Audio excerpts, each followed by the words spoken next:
In this session, we will be discussing a numerical on a runway length correction, where we'll be applying correction for the basic runway length. So let's start with a question. The question says, the monthly mean temperature of the atmosphere at a particular site where an airport is to be developed are given below. Determine the airport reference temperature. If the site is at mean sea level, determine the actual runway length. The runway is assumed to be level. And you can also find the table regarding monthly mean temperature. Now, when such a question is given to you, you will have to first fix what all corrections you are going to apply. Okay, so you know that when it comes to the basic runway length, we have few assumptions. Basically, we assume that the airport or the site for airport is mean sea level. And then the second assumption is that you assume it to have a standard temperature, which is 15 degrees Celsius. And another very important assumption is that the runway is assumed to be level. Now, whenever there is a variation from these assumptions, that is, when there is a change in elevation other than mean sea level, you go for applying an elevation correction or an altitude correction. And then when you find that the runway is not leveled, it is given some gradient, then you will have to apply some correction for gradient. And when there is an elevation change, definitely there occurs a change in standard temperature. So you will also have to apply a temperature correction. So the first thing that you have to do when a question is given to you is to fix what all correction you are going to apply. So coming back to a question, here you find that the site is at mean sea level. There is no change in elevation. Hence, you are not going to make any elevation correction. And secondly, you find that the runway is assumed to be level, which means that there is no gradient. You're not going to apply any gradient correction.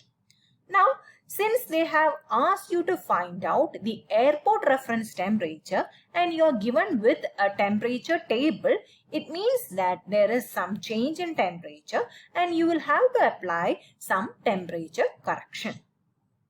So now it's fixed that you're going to apply correction for temperature. So we have two objectives with us. One is to determine the airport reference temperature, and secondly, on applying the temperature correction to find out the actual runway length. So let's start with our first aim, which is to find out the airport reference temperature. Now, coming to airport reference temperature, it is very important to know the hottest month of year, because the entire calculation of airport reference temperature is based on the hottest month of year.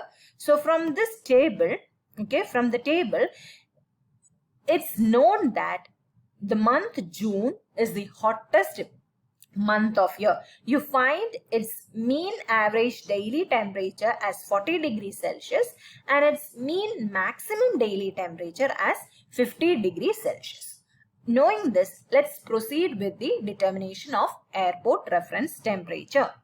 So the airport reference temperature is determined with the help of formulae that T is equal to TA plus Tm minus TA by 3, where TA denotes the monthly mean of average daily temperature for the hottest month of year, and Tm denotes the mean of maximum daily temperature for the same month of year.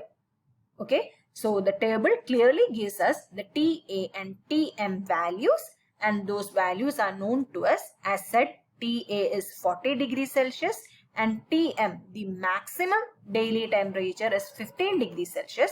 Applying it in the formula, we get the airport reference temperature capital T as 43.33 degrees Celsius.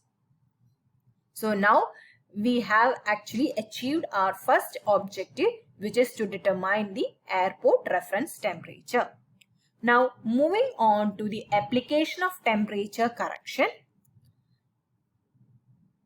Here temperature correction is given by delta L2 is equal to L1 by 100 into delta T.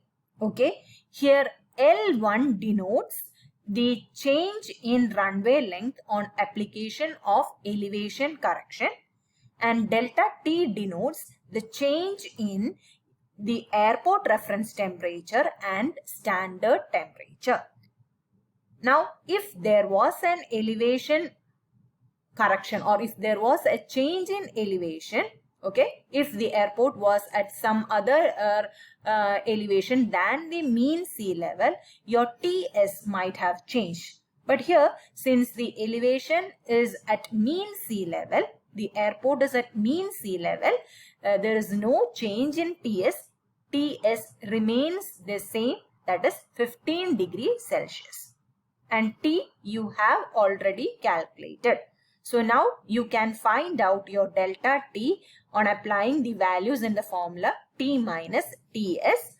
On giving that, you get your delta T as 28.33 degrees Celsius. Now coming to L1, since there is no change or since there is no elevation correction, your L1 will be the initial basic runway length. And here we have assumed the basic runway length as capital L. So our formula get revised to delta L is equal to L by 100 into delta T, which is 28.33 degrees Celsius. Now you get your delta L as 0.2833 L. Okay. Now in order to get the corrected runway length or your actual runway length, it will be the initial runway length L plus the correction. You know that all these corrections, that is the elevation correction, temperature correction, gradient correction, are all additive corrections. Okay, they all indicates towards the increase in length of your runway. So they are positive corrections. So the actual runway length will be L plus delta L, which is L plus 0.2833 L, which sum up to be 1.2833 L meters. So that is the actual runway length after the applying correction for temperature. Now, as said, there will be no correction for elevation or gradient, as they still remain at the assumptions that elevation, the airport is at mean sea level and the runway is leveled. Thank you.